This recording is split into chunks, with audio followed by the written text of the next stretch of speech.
Assalamualaikum warahmatullahi wabarakatuh. Halo anak-anakku kelas 8 yang berbahagia. Bagaimana kabar kalian hari ini? Bertemu lagi dengan Bu Ella di pembelajaran ilmu pengetahuan sosial. Setelah kita kemarin menyelesaikan semester 1, kini kita telah memasuki semester 2 teman-teman. Sebelum memasuki materi, sudah siapkah kalian untuk menerima materi pada kesempatan kali ini? Oke, sebelumnya kalian siapkan dulu buku paket IPS BSE kelas 8, buku tulis, dan alat tulis untuk menerima pembelajaran kali ini. Sebelum kita belajar, yuk kita ketahui dulu peta konsep, sumber belajar, tujuan pembelajaran, dan skenario pembelajarannya. Untuk peta konsepnya, bisa kita lihat, kita akan mempelajari bab 1 di semester 2 dengan judul bab keunggulan dan keterbatasan antar ruang dan pengaruhnya terhadap kegiatan ekonomi, sosial, budaya di Indonesia dan ASEAN. Nah, nanti kita akan membahas subbab yang berwarna sama, yakni keunggulan dan keterbatasan antar ruang serta pelaku ekonomi. Berikut ini adalah sumber belajar yang Ibu pakai. Yang pertama ada buku IPS BSE kelas 8, yang kedua buku PR IPS Intan Pariwara kelas 8 semester 2. Dan berikut ini adalah tujuan pembelajaran yang akan kita capai.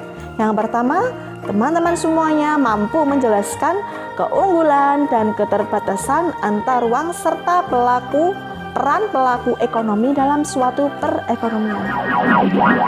Nah, berikut ini adalah skenario pembelajaran yang akan kita lakukan dalam pembelajaran kali ini. Untuk kegiatan awal, yang pertama ada pembukaan dan apersepsi. Kemudian yang kedua, dalam inti pembelajaran ada teman-teman harus melakukan pembelajaran berbasis aktivitas.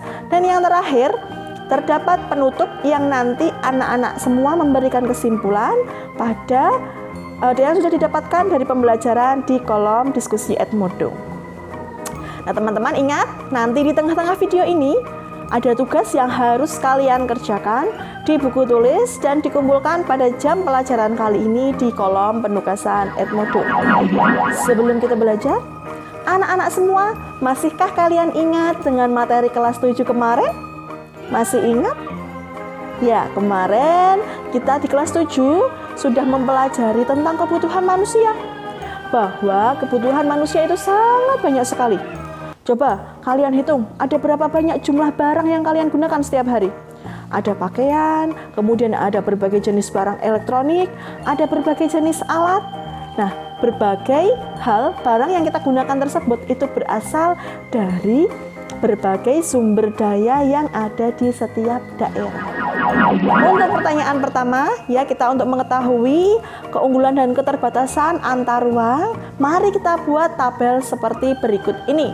Di pertanyaan pertama ya, kalian buat nomor, kemudian nama, kemudian kalian buat daerah penghasil dan pemanfaatannya. Ibu Ella kasih contoh.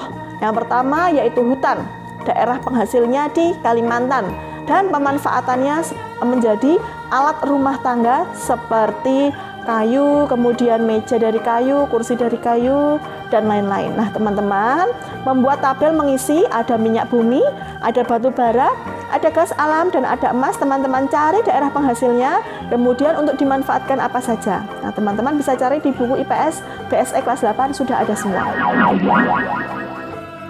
Teman-teman bagaimana? Sudah mengerjakan semuanya? Oke, sekarang apa yang dapat kita simpulkan dari tabel tadi? Kesimpulannya apa? Ayo. Ya, betul. Bahwa setiap tempat itu pasti memiliki sumber daya yang berbeda-beda dan saling melengkapi antara satu sama lainnya. Sehingga meskipun di tempat kita itu tidak ada sumber daya yang dibutuhkan, kita bisa mendapatkan dari tempat lain.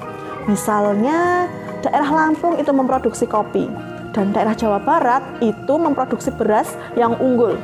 Sehingga bisa saling ada pertukaran antara daerah Lampung dan daerah Jawa Barat. Lalu terjadi interaksi antar ruang berupa kegiatan perdagangan. Nah, sekarang Bu Ella akan bertanya, apakah kegiatan perdagangan termasuk dalam kegiatan ekonomi?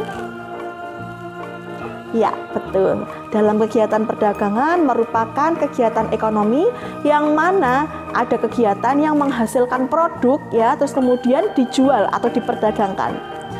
Nah, dalam kegiatan ekonomi ada yang dinamakan pelaku-pelaku ekonomi. Siapa saja pelaku-pelaku ekonomi? Yuk kita lihat gambar berikut ini. Yang pertama ada gambar seorang produsen sabun sedang mengemas sabunnya untuk dijual kembali. Gambar yang kedua, ayo siapa yang sering ke sini, ke minimarket ini? Itu ada banyak pembeli yang sedang membeli di minimarket.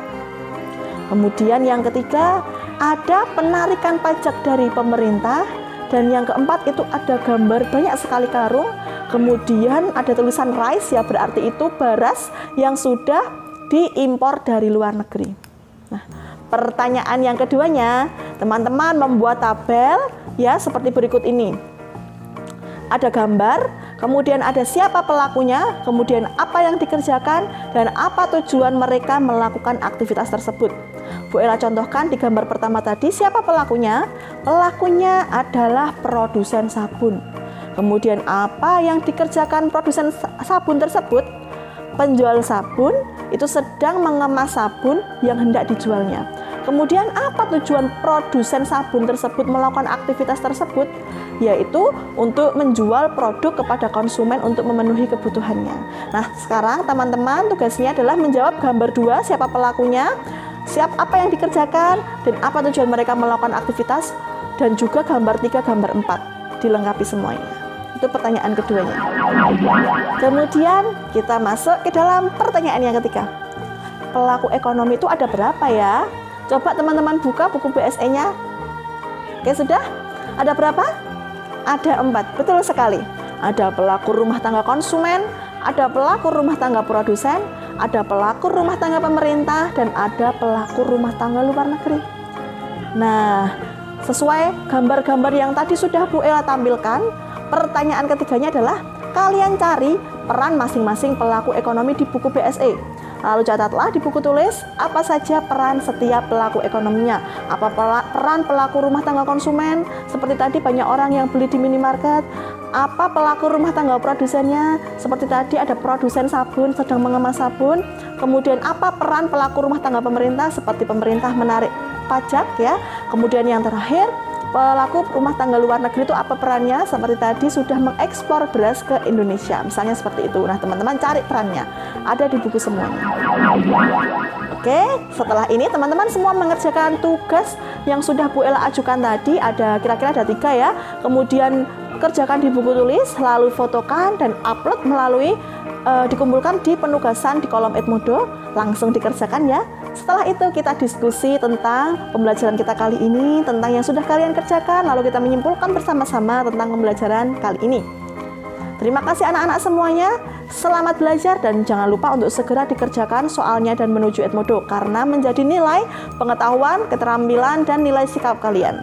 Wassalamualaikum warahmatullahi wabarakatuh.